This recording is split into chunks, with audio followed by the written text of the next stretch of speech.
नमस्कार दोस्तों। आज अपन इस वीडियो में बात करेंगे basic of stock market series में अपन कुछ अब एडवांस पर जाएंगे, क्योंकि अपन ने कुछ वीडियो अपलोड कर चुके हैं बेसिक के बारे में। क्योंकि उससे ज़्यादा बेसिक को आपको वैसे ही पता होगा कि बेसिक के ज़्यादा वीडियो डालने से कोई मतलब नहीं। मैं आपको अब कुछ चीज़ें एडवांस की ओर ले जाऊँगा धीरे धीरे।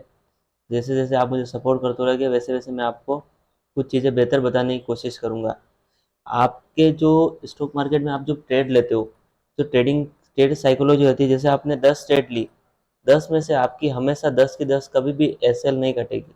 ऐसा कभी नहीं होगा। अगर ऐसा जिस दिन होने लग जाए तो आप समझ जाना कि आपकी स्टडी अब चेंज हो चुकी है। तो ऐसा कभी होगा नहीं, और आपकी स्टडी में कुछ चीज़ें ऐसी होगी जो आपको कभी चेंज करने की ज़रूरत नहीं होती। कुछ चीज़ें होती है जो समय के साथ आपको बदलनी होती है। तो वो चीज़ें जो अपडेट होती है वो एक बड़े लेवल पे अपडेट होती है।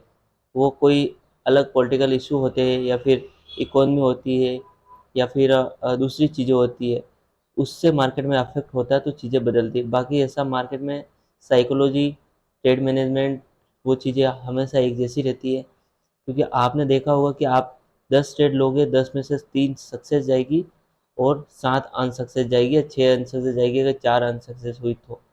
क्यों ऐसा क्यों होता है? अगर आपकी सबकी सब अनसक्सेस होती जाएगी तो आप यहाँ से मार्केट से हट जाओगे। मार्केट में आने के बाद मार्केट आपको कभी भी मार्केट से अलग नहीं होने देता है। जैसे आप सोचते हो छोड़ने की और ट्रेड लेते हो, आपका वो ट्रेड प्रॉफिट में आ जाती है। ऐसा मोस्टली होता है। ऐसा इसलिए होता है क्योंकि मार्केट में सबसे इंपॉर्टेंट चीज़ होती है साइकोलॉजी। ट्रेडिंग स्ट्रेटजी वगैरह ये तो मार्केट में 10 से 15% काम करती है, लेकिन सबसे मेन जो चीज़ रोल प्ले करती है वो होती है ट्रेडिंग साइकोलॉजी। ट्रेडिंग साइकोलॉजी को आपको समझना पड़ेगा, बारीक बारीक चीज़ें ऐड करनी होगी आपको। बाकी उसके बाद आप अपने सेटअप पे, किसी भी सेटअप पे ट्रेड करो, कोई दिक्कत नहीं। यहाँ सब सेटअप पे एक्यूरेसी एक जैसी रहती है। 60%, 40%, 50%, 80-90% तो बहुत रेयर होता है कि कोई ऐसा बोल दे कि मेरी ट्रेडिंग स्ट्रेटजी 95%, 100% सक्सेस है। मतलब आप समझ जाना वो आपको ट्रैप करने की कोशिश कर रहा है, वो आपसे पैसा लेने की कोशिश कर रहा है। इसलिए आप ऐसी चीज़ों से दूर रहिए। आप एक चीज़ मान के चलिए, हमेशा मार्केट में जो भी कोई भी स्ट्रेटजी होती है उसकी एक्यूरेसी अगर 60 से 70% हो जाती है तो आपके लिए उससे बेहतर कोई भी स्ट्रेटजी नहीं होती। कोई भी सेटअप यूज़ करो, कोई दिक्कत नहीं है। आप चाहे एसएमसी यूज़ करो, इलियट वेव यूज़ करो, चाहे आपने आरएसआई का कोई सेटअप बनाया हुआ, मूविंग एवरेज का हो, एमएससीडी का हो, पुलिंजर बैंड का हो, सुपर ट्रेंड का हो, सपोर्ट रेजिस्टेंस का हो, ऑर्डर ब्लॉक, ऑर्डर फ्लो, एफपीजी का हो, या कैसा भी हो, इलेट वेव का हो, एक्स वाई जेड कैसा भी सेटअप हो, पिवट वगैरह बहुत सी चीज़ें होती है मार्केट में। कैसा भी सेटअप आप यूज़ कर लो, अगर उसमें आपको, अगर उस सेटअप से अगर आपको 60 से 70% एक्यूरेसी मिल रही है, अब आपको उसी को फॉलो करना है, उसी के साथ आगे बढ़ना है। बाकी मार्केट में जो चीज़ें होती, बेसिक जो चीज़ें होती, उसमें आपको थोड़ा सा फोकस करना पड़ेगा। क्योंकि जो टेक्स्ट बुक में आपको जो पढ़ाया जाता है मार्केट के मूव के बारे में, टेक्स्ट बुक में आपको इस तरह का पढ़ाया जाता है, जो आप पढ़ते हो कि देखते हो कि मार्केट एक अप ट्रेंड होता है, इस तरह से अप ट्रेंड में जाता है, और इस तरह नीचे आता है उसको डाउन ट्रेंड होता है। इस तरह का मूव आता है और डाउन ट्रेंड होता है, और इस तरह का जो मूव होता है वो होता है कंसोलिडेशन। ये आपको सिखाया होगा, ये बेसिक चीज़ें आपको हर कोई बता देगा। लेकिन रियल में जब आप अप्लाई करने जाओगे मार्केट में, तब आपको यहाँ पे स्टॉप लॉस हिट होते हुए नजर आएंगे इसके नीचे। जैसे आप स्टॉप लॉस हिट करो डालोगे, आपके मार्केट स्टॉप लॉस ट्रिगर करेगा और फिर डायरेक्शन मूव देगा। आपने कई बार देखा होगा कि मार्केट में जैसे आपने, जैसे कोई स्विंग है, ये स्विंग हाई है और स्विंग लो है, आपने जैसे भी कोई ट्रेड ली स्विंग के ऊपर, फॉर एग्जाम्पल यहाँ पे आपने कोई ट्रेड ली, आपने यहाँ पे कोई ट्रेड ली, और वो ट्रेड जैसे आपने ली एक तो नीचे आ जाएगी, और एकदम से नीचे आ जाएगी, और एकदम से नीचे आ जाएगी। फिर जैसे ही आपका स्टॉप लॉस होगा स्विंग लो के नीचे, आपका स्टॉप लॉस कटने के बाद मार्केट वापस डायरेक्शन मूव दे देगा। फिर वापस नेक्स्ट टाइम आप ऐसे ही करोगे। नेक्स्ट टाइम में कभी कभी आपको प्रॉफिट दे देगी ट्रेड, कभी कभी आपको नहीं देगी। इस तरह से मार्केट में ये चीज़ें होती है। ऐसा इसलिए होता है, मार्केट में सबसे ज़्यादा होता है ट्रेपिंग। विदाउट ट्रेपिंग मार्केट कभी चल नहीं सकता है, क्योंकि ट्रेपिंग जो जो बेसिक जो कंसेप्ट होता है वो होती है लिक्विडिटी। क्योंकि विदाउट लिक्विडिटी मार्केट कभी मूव नहीं करता। जिस तरह आपको अगर रोड पे गाड़ी चलानी है आपकी, कैसी भी गाड़ी हो, टू व्हीलर हो, फोर व्हीलर हो, अगर आपको उसको रन करना है तो आपको उसके अंदर, अगर फ्यूल वाली है तो उसमें फ्यूल डालना पड़ेगा। इलेक्ट्रिसिटी वाली आ गई है तो इलेक्ट्रिसिटी हो तो बैटरी चार्ज करनी पड़ेगी। ये चीज़ें आपको उसको एनर्जी ज़रूर देनी पड़ेगी, क्योंकि बिना एनर्जी से वो कभी भी मूव नहीं करेगी। चाहे कैसा भी कोई भी काम हो, कुछ कुछ भी चीज़ें हो, उसमें एनर्जी की रिक्वायरमेंट सबसे पहले होती है। तो मार्केट को भी एनर्जी की रिक्वायरमेंट होती है। मार्केट में अगर एनर्जी नहीं होगी तो मार्केट मूव नहीं करेगा, साइडवेज हो जाएगा या फिर अप डाउन स्लोली करेगा और वॉल्यूम्स नहीं मिलेंगे। आपने देखा होगा कोई कोई स्टॉक, चाहे वो कितने भी बड़े हो, लेकिन उसमें आपको वॉल्यूम ही नज़र नहीं आएगा। उसमें एक कैंडल यहाँ बनी, एक कैंडल कुछ और आगे बनी, और कुछ कैंडल है तो आस-पास में बनती जाती है। ऐसा ऐसा इसलिए होता है कि मार्केट में उसमें पर्याप्त लिक्विडिटी नहीं है, फ्यूल्स नहीं है, कि लोग उसमें पैसा डालेंगे नहीं, लोगों के स्टॉप लॉस हिट होंगे नहीं, तो लोगों में प्रॉफिट बनेगा नहीं और ना ही कोई ट्रैप होगा, ना किसी का स्टॉप लॉस होगा। तो मार्केट का जो बेसिक सा कंसेप्ट होता है वो ये होता है कि मार्केट में पैसा आता कहाँ से? मार्केट का पैसा होता अपने ही होता है, आपका, मेरा या फिर बड़े ट्रेडर्स का, इनका ही होता है। कोई और अलग गवर्नमेंट तो इसमें देती नहीं है पैसा। तो मार्केट में जो चीज़ें होती है वो होती, कनेक्शन होता है एक दूसरे से, कि आपने अगर मार्केट में पैसा डाला तो वो आपका अगर प्रॉफिट हो रहा है तो वो दूसरे का लॉस होगा। ये हमेशा होगा मार्केट में, इसके बिना मार्केट चल ही नहीं सकता।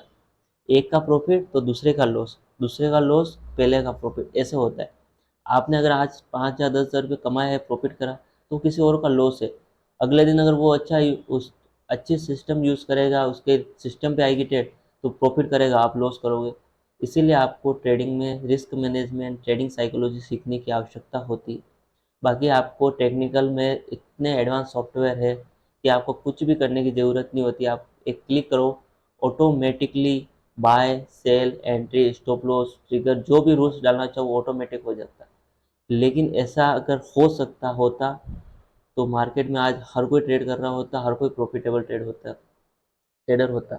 मार्केट में सबसे इम्पोर्टेंट चीज़ होती साइकोलॉजी और दूसरी आपकी रिस्क मैनेजमेंट। पर ट्रेड आप कितना रिस्क ले रहे हो, और जब आप प्रॉफिट बुक कर रहे हो तो आप कितना प्रॉफिट बुक करो, लॉस बुक करो तो आप कितना बुक करो।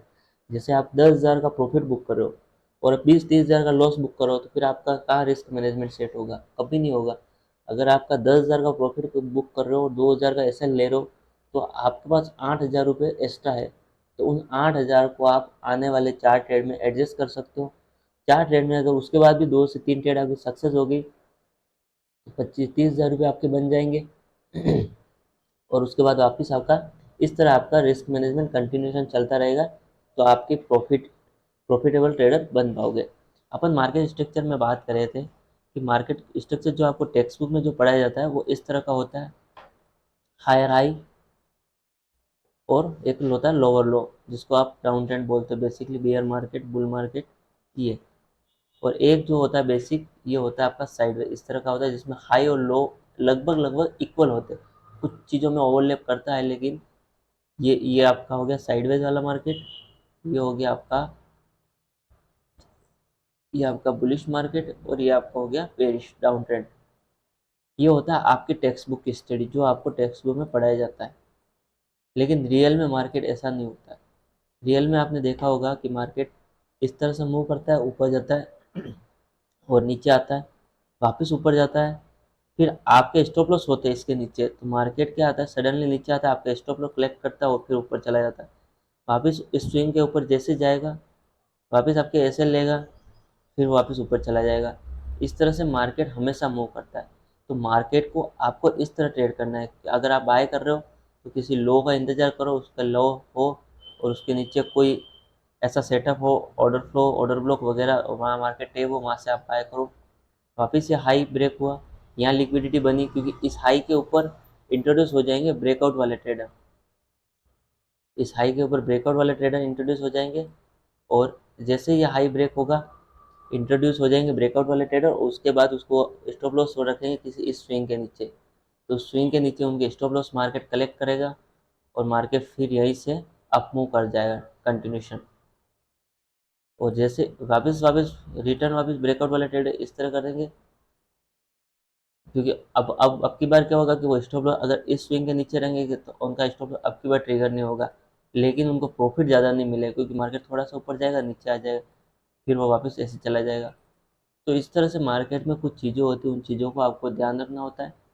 तो ये बहुत बेसिक सा स्ट्रक्चर है, इसलिए आपको मार्केट में हमेशा याद रखना जब तक किसी भी साइड की लिक्विडिटी ग्रैब नहीं हो तब तक आपको मार्केट में ट्रेड नहीं करना। आपको अपॉर्चुनिटी का वेट करना है, लिक्विडिटी ग्रैब होने का वेट करना है, स्टॉप लॉस ट्रिगर होने के बाद लोगों के आपको देना। तो आपको इस तरह से मार्केट को रीड करने की कोशिश करनी है, इस तरह से, ये इस तरह। अपन मैं आपको कुछ एग्जांपल बताऊँ चार्ट पे। स्टॉल इंडिया का चार्ट ओपन है अपने पास।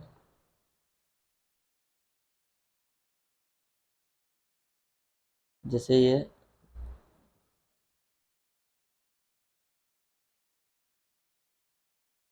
जैसे हाई है मार्केट का, ये हाई ब्रेक हुआ, यहाँ पे इंट्रोड्यूस हुए ब्रेकआउट ट्रेडर। ब्रेकआउट ट्रेडर जैसे इंट्रोड्यूस हुए, मार्केट नीचे आया, क्योंकि उन्होंने अपना स्टॉप लॉस कहीं ना कहीं यहीं कहीं डाला होगा, इस स्विंग के नीचे या फिर कोई इसके नीचे, कोई इसके नीचे। सबके अपने अपने सिस्टम होते हैं स्टॉप लॉस डालने के।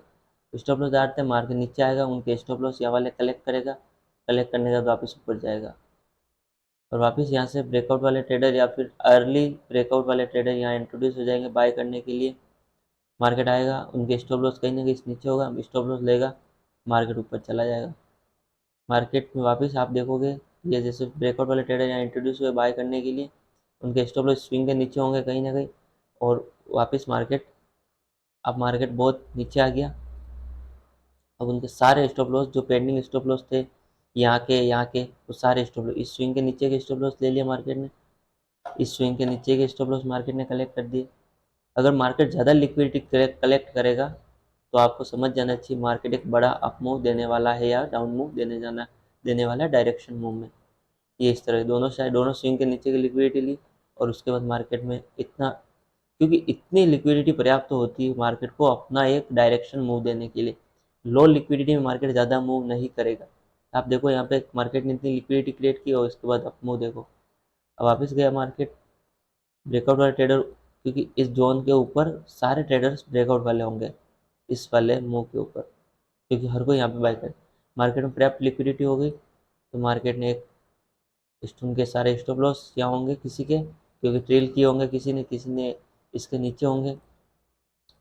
इस तरह से मार्केट हमेशा मूव करता है। तो आपको मार्केट में कुछ चीज़ इस तरह से मार्केट को चीज़ों को देखना है। अपन आने वाले वीडियो में और देखेंगे डिटेल्स में कि अपन ब्रेक ऑफ स्ट्रक्चर क्या होता है, चेंज ऑफ कैरेक्टर क्या होता है, इंड्यूसमेंट क्या होता है, order flow, order block, liquidity कैसे ग्रेप की जाती है, कितने तरह की लिक्विडिटी होती है। अपन ऐसा स्मार्ट मनी कंसेप्ट को लगभग पूरा करने की कोशिश करेंगे आने वाले समय में। तो इसलिए हमारे साथ जुड़े रहिए अगर आपको मार्केट में कुछ चीज़ें सीखनी है। बाकी आपको, बाकी यूट्यूब भरा हुआ है चीज़ों से, ट्रेडिंग रियल जो आपको रियल जो चीज़ें होती है उसके लिए आपको सीखना पड़ेगा। तो इसलिए हमारे साथ जुड़िए, हम आपको कुछ बेहतर चीज़ें प्रोवाइड कराने की कोशिश करेंगे। Thank you. आज